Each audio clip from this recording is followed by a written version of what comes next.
Today we are going to make a comforting vegan soba noodle soup. I'm going to introduce two ways. One is more authentic, the other one is easy and fast. Both are equally delicious. On my web, I have over 180 Japanese food recipes, including today's recipe. Please have a look and let me know what you think. I'm leaving the link in the description box below. So first, we are going to make a basic sauce of soba noodle soup known as kaeshi in Japanese. I have a mirin into the pan and start heating over mid-heat. Once it comes to a boil, lower the heat to low and let it simmer for a couple seconds to just evaporate alcohol. Make sure not to heat it too long. Then add sugar. I'm using kibisato, but any type of sugar without a strong smell will work. When the sugar is fully dissolved, add soy sauce.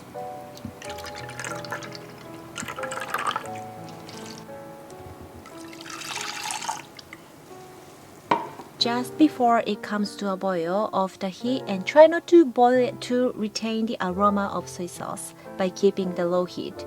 You will start to see the white film on the surface. That's the good indicator to off the heat.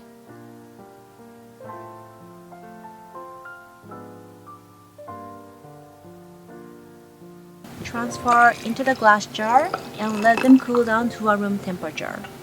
As it's exposed to the oxygen, the taste will get mild and better, so I'm not closing the lid completely until it's cooled down.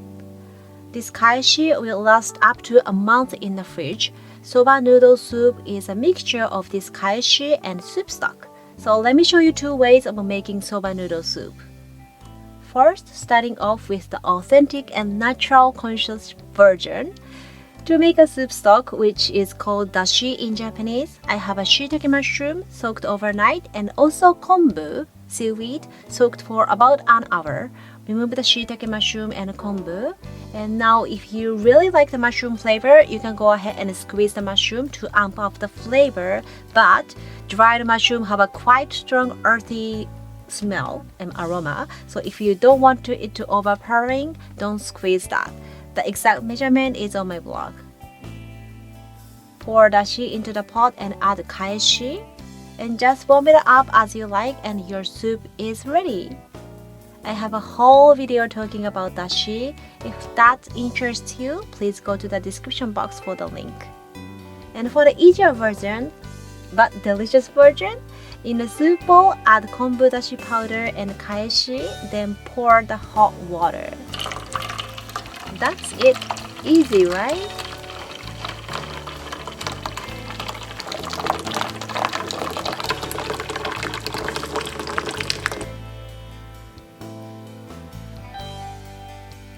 I opt this way more often in my real busy life. I put my favorite dashi powder shop link in the description box below in case you need one. So now work on the topping. Trim off the edge of eggplant. Mine is Asian eggplant. Cut in half lengthwise. Then make a slit. This step will make it cook faster and helps eggplant to cling more soup, which is so tasty. Wipe off the excess moisture.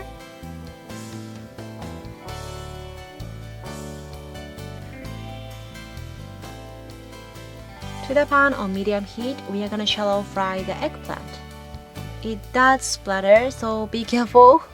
I personally hate the oil splatter, but I can't skip this eggplant because it just goes along with soba noodle soup so well. But you can just jazz up any topping you want.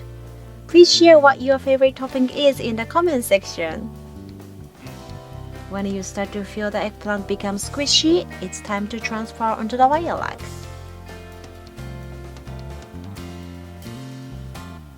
Now cook our soba noodles. Prepare plenty of water so that the soba will circulate and won't stick to each other. By the way, some of you asked me what to do with the leftover kelp and dried mushroom. You can reuse them for the miso soup or vegetable mixed rice, which I already showed in a vegan Japanese breakfast video. I hope you will enjoy that too if you haven't watched it. Drain the water and rinse it under the tap water to remove the starch.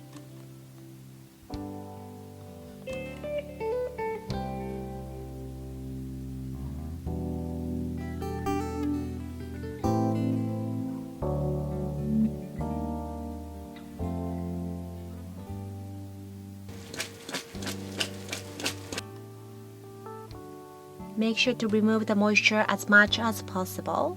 And now it's time to assemble. My soba noodle station is ready. In a soup bowl, add soba noodle first. Then I have a blanched spinach which I always have in my fridge as a meal prep. I often put it in a soup or making a quick salad. And also I bought a bulk of spring onion and chopped it and keep it in a container like this. So these are my 2-star meal prep ingredients. Eggplant comes next to the spinach, then pour the generous amount of piping hot soup. Adding tempura bits for the texture, but again, if you want to keep it healthy, you can always skip this.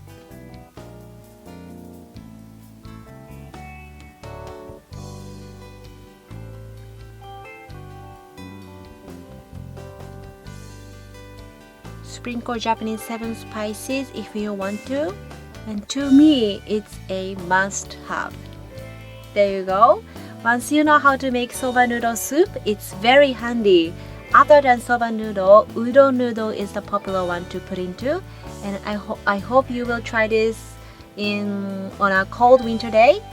I'm sure it's gonna nourish your body and heart. Thank you very much for watching. Don't forget to subscribe and see you soon. またね